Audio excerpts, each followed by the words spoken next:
ፍቅሯን በሁላችን ላይ ያሳደርብን። ኦ እግዚአብሔር ነብሰ አቡ ነብሰ ሆነ ወልደ ሰማያት ወልደ ነብሳት አሐዱ ለነብሳት ሙታን ያማልን ጸሎታችንን ያሳድርልን። አምላካችን ነፍስ ይማርልን፣ ነፍስ ይማርልን። ማስተናው ሰልን የታመሙትን ይፈውስልን፣ የሞቱትን ነፍሳቸውን ይማርልን። አምላካችን ሰላም ያውለን። አቡነ ዘበሰማያት ይቀደስ ስምከ ማወቅ ዘርስ የሳይኑ ዘንድ ደረሰናሁ ለሁሉና ሰብጅ ከተመነኒ ለድግረ ዘአፈሰና ለታባቀና ለሰሙት አንዳት ነው ባላን ኩልኩይ ስለዚህ አከይት መንግስት አይረ ሰዓት ራሱ ለሰላም ገብርኤል ማለት ኦ ዘይ ማራም ሰላም ለኪ ድንግል ወልድ ናይከ ድንግል ስጋኪ እግዚአብሔር ተዋው ሰላም ለኪ ሙሉክ ሰዓት መንግስት ወርኩ ለከርሲ ተፈስህ በዚህ ጾም ተጠቃ እግዚአብሔር ምስሌክ ሰዓት ለሰደን ነው ተጠቃው ፕሮዲክ ኢየሱስ ክርስቶስ ከማይሰለልና ጣዊና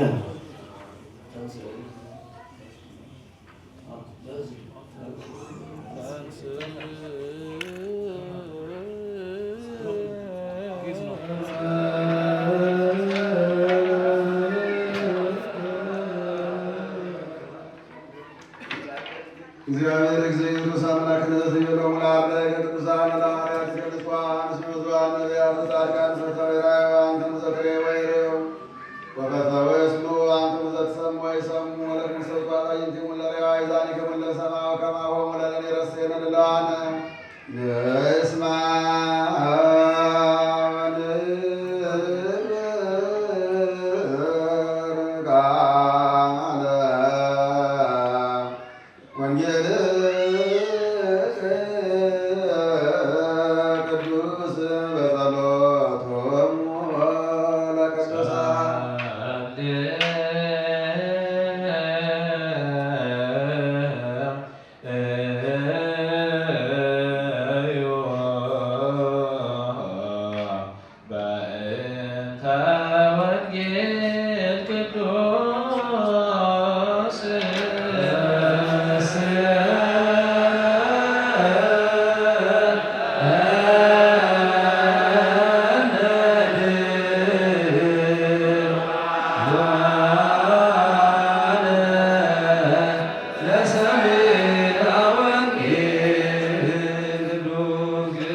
እግዚእነ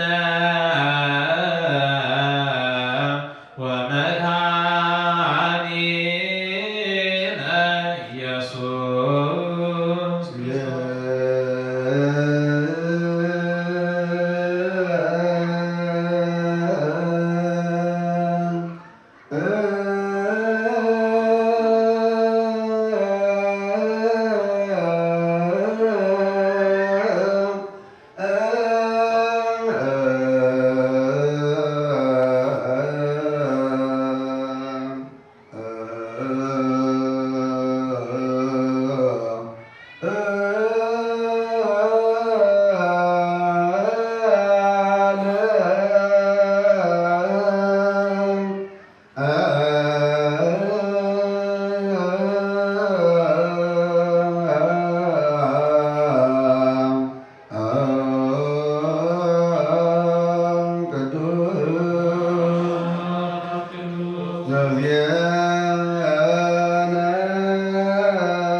ማረግ ጊዜው ነገረ ዘመን ሉቃስ ረድከ ሐዋርያ ከምር ስባሄ እስካርያ ምናለም ዓለም የሉቃስ ወንጌል ምዕራፍ 12 ከቁጥር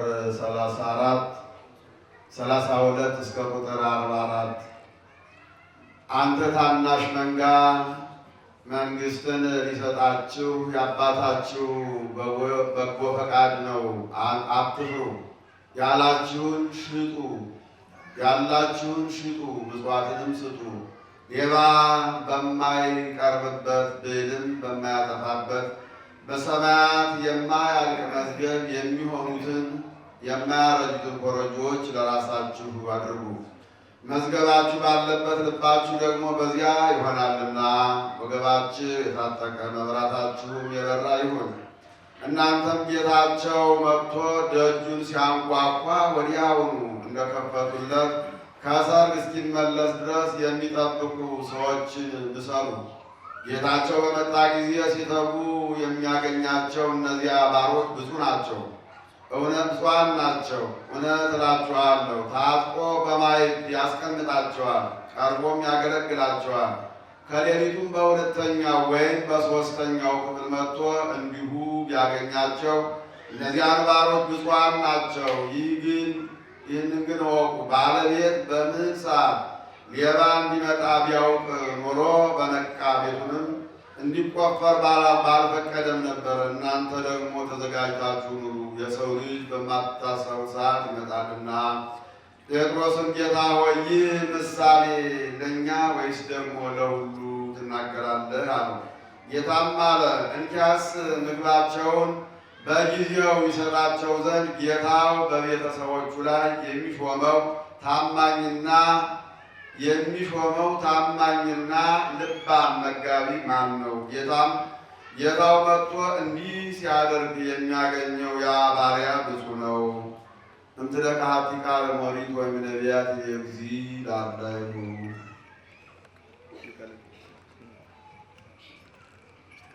የጌታችን የመድኃኒታችን አባት እግዚአብሔር እንማልዳለን። ስለ ሞቱት አባቶቻችን ዳግመኛ እንማልዳለን። በለመለመ ቦታና የእረፍት ውሃ ባለበት ነፍሳቸውን ነጻ ያደርግ ዘንድ ትንሣኤን በሠራባት ቀን ሥጋቸውን ያመስነሳትን ያስተባብር ዘንድ በማይታበል ተስፋ መንግሥተ ሰማያትን ያድል ዘንድ በእንተ ነፍሰ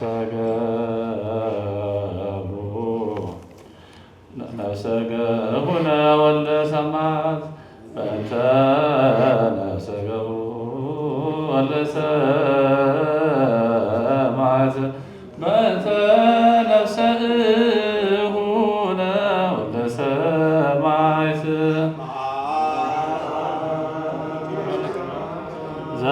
ስልጣንም እረፍትን በመስጠት ስልጣን ያለው አምላካችን ጸለዩ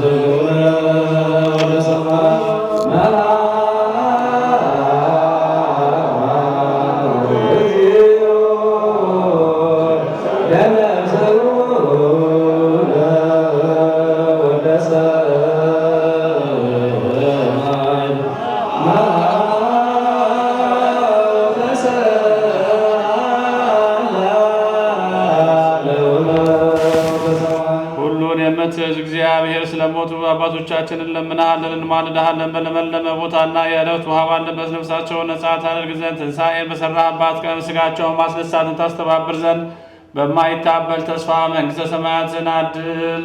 በእንተ ነፍስሁነ ወልደ ሰማዕት በእንተ ነፍስሁነ ወልደ ሰማዕት በእንተ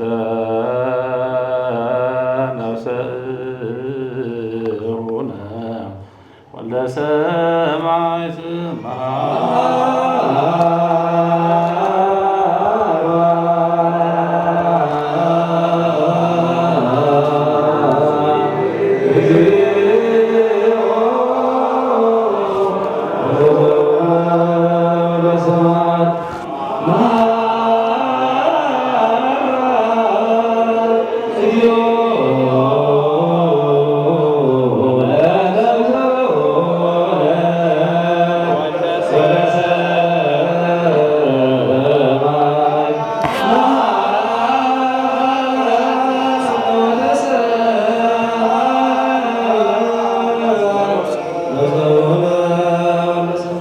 የነፍሳቸውን መንገድ ነፃ አድርገህ ያለ መከልከልና ያለ ምቀኝነት በሚገባው ጊዜ ስጣቸው። ሥጋቸውን ከነፍሳቸው ጋር አስተባብረህ አስነሳ። መንግሥተ ሰማያትን አድለው። በእንተ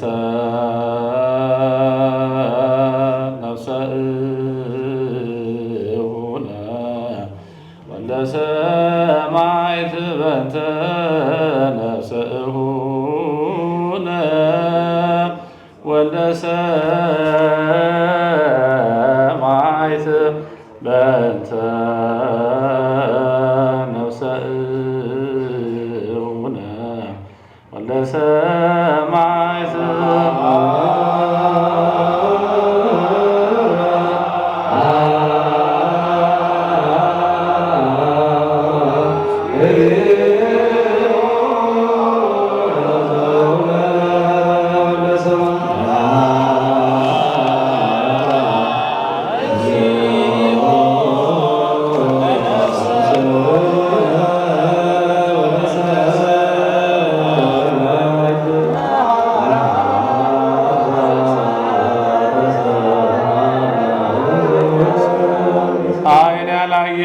ጆሮም ያልሰማውን በሰው ልብ ያልታሰበውን በጎ ዋጋ ሰጥተህ አንተ እግዚአብሔር ለሚወዱህ እንዳዘጋጀህላቸው መጠን መናህየ ወመናዝዘ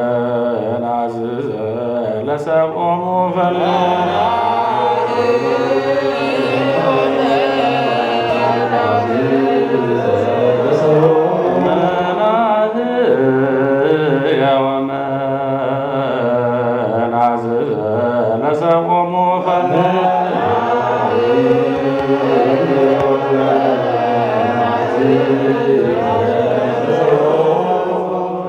የሚያሳርፍና የሚያረጋጋ ለሰዎችና ጠባቂ የሆነ አድል በክርስቶስ በእርሱ ያለ ክብር ጽላንተ ይገባል። ከእርሱ ጋር ከመንፈስ ቅዱስም ጋር ዛሬ ዘወትር ወለዓለመ ዓለም።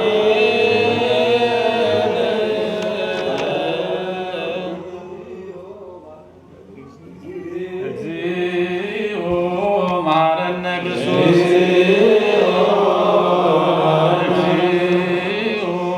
መሐረነ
እግዚኦ መሐረነ ክርስቶስ እግዚኦ መሐረነ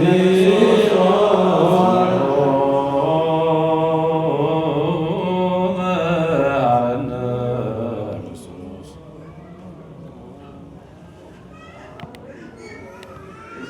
ዲዮክር መስሉ ድረሰ ጉረን አምላካችን ነፍሰውነ ወልደ ሰማዕት ነፍሴ ማርና ገረቱ መንግሥተ ሰማያትን ያወርስልን።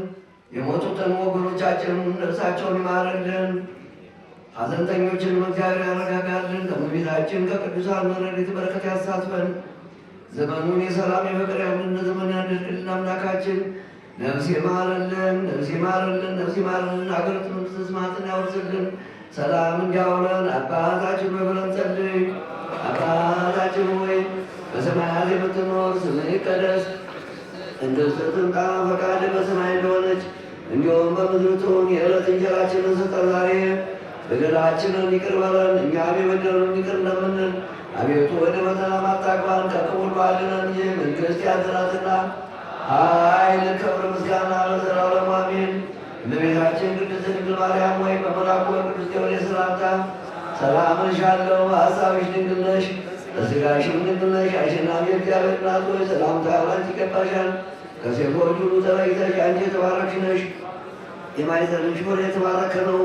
ጸጋን የተመላሽ ሆይ ደስ ይበልሽ፣ ልዑል እግዚአብሔር ከአንቺ ጋር ነውና ከተወደደው ልጅሽ ከጌታችን ከመድኃኒታችን ከኢየሱስ ክርስቶስ ዘንድ ይቅርታና ምሕረትን ለምኝልን ኃጢአታችንን ያስተሰርይልን ዘንድ ለዘላለሙ አሜን።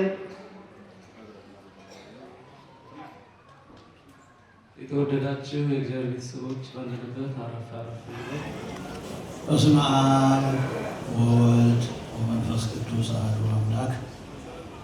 ክቡር አባታችን መላከ ምሕረት ኃይለማርያም አስተዳዳሪ ሊቃውንተ ቤተክርስቲያን፣ እግዚአብሔር የሚወዳችሁ ሁላችሁ ክርስቶሳውያን እንዴት አደራችሁ? በድጋሚ ቤተክርስቲያን የሚያከብሯትን ስለምታከብር የሚወዷትን ስለምትወድ ያገለግሏትን ስለምታገለግል ነው። በጋራ አገልግሉን ብለን የጠራናቸው ወንድሞች አባቶች በሽኝታቸው ደግሞ ከጎናቸው መቆም ክርስትና ነው፣ ዓላማ ነው። ሰው የሚባለው በደስታ ብቻ ሳይሆን በመከራም ሲገኝ ነው። በማግኘቱ ብቻ ሳይሆን በማጣቱም ሲገኝ ነው። ስለዚህ ወንድማችን መምህር ዘላለም ቤተ ክርስቲያንን ባለ ኃይሉ፣ ባለ አቅሙ፣ ባለ ዕድሜው፣ ባለ እውቀቱ አገልግሏታል። ይህን መመስከር ነው። ይህን እውቅና መስጠት ነው። ያገለገለውን የእግዚአብሔርን እውቅና አንተካ። እኛ ደግሞ የድርሻችንን ቅዱስ ጳውሎስ ለልጁ ለጢሞቴዎስ የሰጠው አደራ ይሄ ነው። በሁለተኛ ጢሞቴዎስ ምዕራፍ 4 ቁጥር 5 ላይ ወግበር ምግባረ ወንጌላዊ ወፈጽም መልእክተከ፣ የወንጌልን ስራ አድርግ፣ መልእክትህንም አደራህንም ፈጽም ይለዋል። መምህር ዘላለም ይሄ ናቸው። ስራቸው ወንጌል ነው። ስራቸው የተላኩበትን ዓላማ በአግባቡ በስርዓቱ እንደ እግዚአብሔር ፈቃድ እንደ ቤተ ክርስቲያን ስርዓት የኖሩ አባት ወንድም ስለሆኑ የሚገርም ነው። በአባቶቻችን ዘመን የነበሩ ልዑካንን የነበሩ አገልጋዮችን ምንም ያለማጋነን ያለማዳነቅ በእሳቸው ሕይወት ላይ እናገኘዋለን።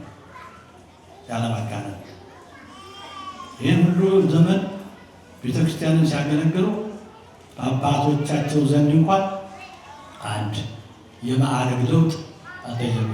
መምህር ዘላለም ጌታውን ብለዋል።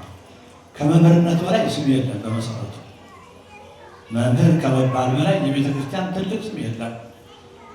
ነገር ግን ሌሎች ስሞች አሉ፣ በአግባቡም ባለአግባቡም የሚሰጡ በሆነው ነገር የሚታደሉ ስሞች አሉ።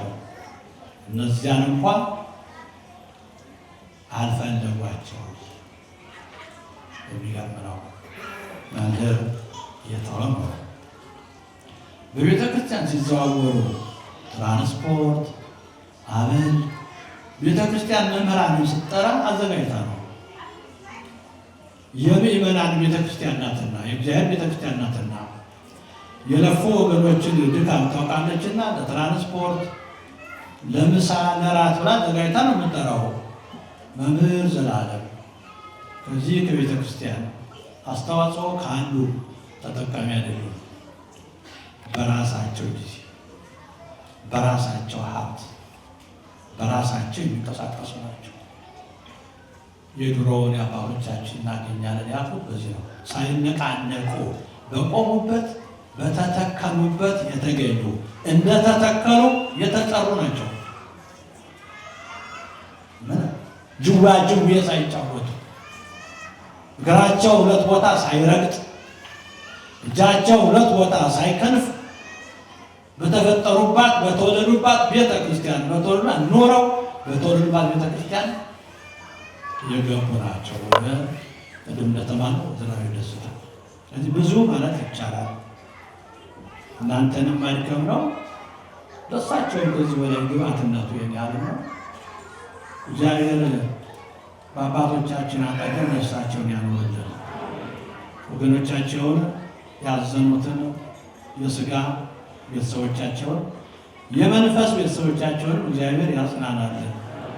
እንደዚህ ያሉ መምህራንንም እግዚአብሔር ይተካልን። ሁሉ አማራሽ ያልሆኑ ጠነከሩ፣ ራሳቸውን ያሸነፉ፣ ለቤተ ክርስቲያን የቆሙ የሕዝባቸውን የልብ ትርታ የሚያውቁ እንዲህ ያሉ መምህራን ይተካልን። ይሄድልን ሽመማችን የኔታ አረጋዊንን ቃለ ሕይወትን ያሰማልን። ለአሁኑ መልእክት ቀደም ብሎ ደግሞ ላስተማሩ የዕለቱ የወንጌል ትምህርት ቃለ ሕይወትን ያሰማልን። ቃለ ሕይወትን ያሰማልን። ቃለ ሕይወትን ያሰማልን። በቤተ ክርስቲያናችን ትምህርት ሰማዕት እንበለድ የሚባሉ አሉ። አንገታቸው ተቀልጦ በእምነታቸው ምክንያት በማያምኑ ሰዎች የሚገደሉ የደም ሰማዕታት ናቸው። ደግሞ ይህን ዓለም ንቀው ለመንፈሳዊ ሕይወታቸው ብልጫ ሰጥተው ሲተጉ ኖረው የሚጠሩ እንደ መምህር ዘላለም ያሉ ሰማዕት እንበለድ ይባላሉ። ምስክር ሆነዋል። የወንጌል ምስክር፣ የቤተ ክርስቲያን ጠበቃ የሆኑ መምህር ናቸው። በቅርብ የሚያውቋቸው የኔታ እንዲሁ እንዳላስቆያችሁ ብለዋል እንጂ ብዙ መናገር ይችሉ ነበር እና መምህር ዘላለም አስደናቂ አገልጋይ ናቸው። በዚህ ዘመን ሰው በብዙ ነገር እየተቸገረ ባለበት ዘመን ያውም አዲስ አበባ ተወልዶ አድጎ እንዲህ አይነት ሕይወት ማሳለፍ በጣም አስደናቂ ነው። ብዙ ስለማይገኝ ነው በብልጫ እየታሰቡ ያሉት። ብዙ ችግር አለ አይደለም እንዴ? በየቦታው እኮ አሁን ሰዎች እየተገደሉ ነው። ለምን በተለየ ነው ዘላለም ካለን መቼም በየጊዜው እግዚአብሔር የሚያዘጋጃቸው ምስክሮች አሉት። ዘላለም ግን ሁሉ ተካክሎ እኩል የሚመሰክርለት ሊቃነ ጳጳሳት ከቅዱስ ፓትርያርኩ ጀምሮ ሁሉ እኩል የሚናገርለት መምህር ሆኖ ነው አገልግሎቱን የፈጸመው እና በሀገር ቤት የዛሬ በ90ዎቹ ዓመተ ምህረት እኔም ጉባኤውን በመካፈል እድል አግኝቻለሁ። በተክለ ሃይማኖት በልደታ እየተዘዋወሩ በሚያስተምሩበት ጊዜ ገና ወጣት ሳሉም በዚሁ አሁን በምንሰማቸው ጉልበት በምንሰማቸው ጸጋ ሲያገለግሉ የኖሩ ታላቅ የቤተ ክርስቲያን መምህር ናቸው። ቅዱስ ኤፍሬም አማን መነኑ ሰማዕታት ጣዕመ ለዘላለም ወከአሁ ደግሞ በእንተ እግዚአብሔር ታገሱ ሞተ መሪረ በእንተ መንግሥተ ሰማያት። ሰማያት የዚህችን ዓለም ጣዕም ናቁ። የዚህችን ዓለም ጣዕም መናቅ ሰማዕትነት ነው። ስለ መንግሥተ ሰማያት መራራ ሞትን ታገሱ የሚለው ደግሞ በዓለም ውስጥ ፈቃድን አሸንፈው ፈቃደ ሥጋን አሸንፈው ለፈቃደ ነፍስ ራስን አስገዝቶ ድንገት ወደኛ የሚመጣውን ለነዳያን የተቸገሩት እያጋሩ መኖር ለእኔ ምንም አያስፈልገኝም ብሎ ሆኖ በጣም የሚያስጨንቅ ነው። እኛ ብዙ እያለን እኮ ጭንቀት ውስጥ ነው የምንኖር። ያለን ያልቅብን ይሆን? አንድ ካለ ሌላ ሁለት እንዲኖራል በብዙ እረፍት የለንም እና ያ ስሜት ርቀውላቸው ለአገልግሎት ለወንጌል ብቻ ሲተጉ የነበሩ ታላቅ የቤተ ክርስቲያን አባት አገልጋይ ሰባኪ ወንጌል ሆነው ነው ያረፉት። እኛ ደግሞ በተለየ ለምን እዚህ የምናስብበት ምክንያት በ2017 በግንቦት ወር እዚሁ እኛ ቤተክርስቲያን መጥተው ነበረ መምህር ዘላለም ለ3 ቀን ረቡዕ፣ ሐሙስ፣ ዓርብ አስተምረው የተገኙ ምዕመናን ትምህርቱን አግኝተዋል።